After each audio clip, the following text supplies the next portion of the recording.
So when we talk about alcohol, altogether we have three different types, which is the primary, secondary, and also tertiary alcohol.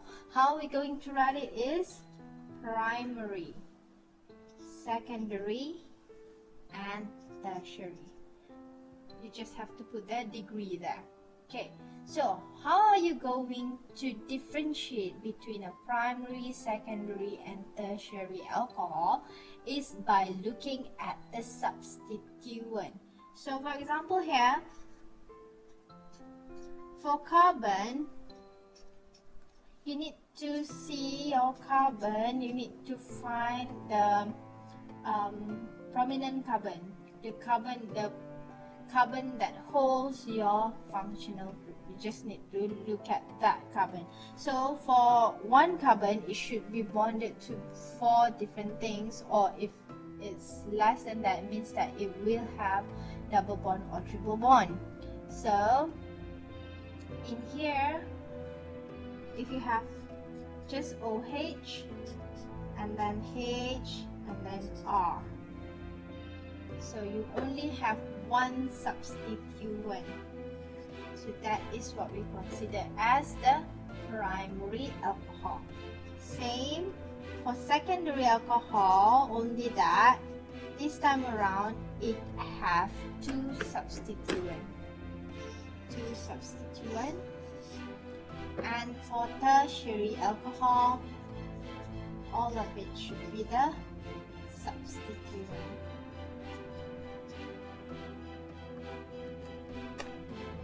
One, two, three.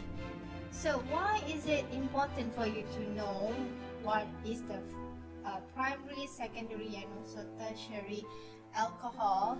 Is because different type of alcohol will react differently with different type of reaction. So we are going to look at the oxidation process for alcohol.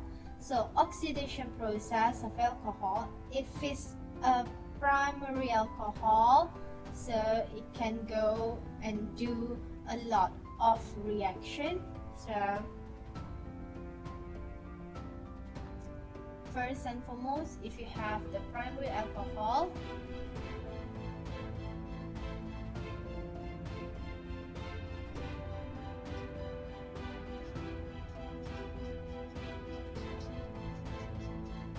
if you want to do an oxidation process, this is an oxidation process, it will create aldehyde. So we are C double bond O. This is what we call an aldehyde.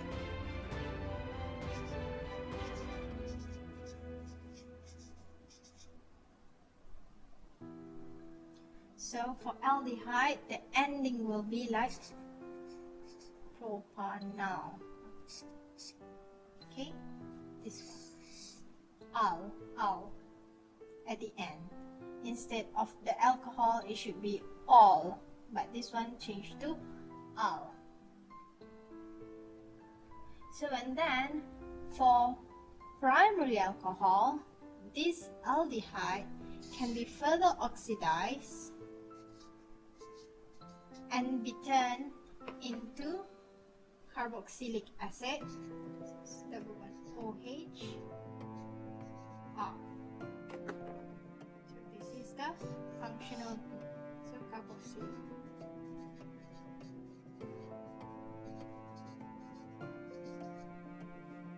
So you are going to name it as oic acid. So always remember that if it's a primary alcohol, it's going to first oxidize to aldehyde, and it will further be oxidized to create a carboxylic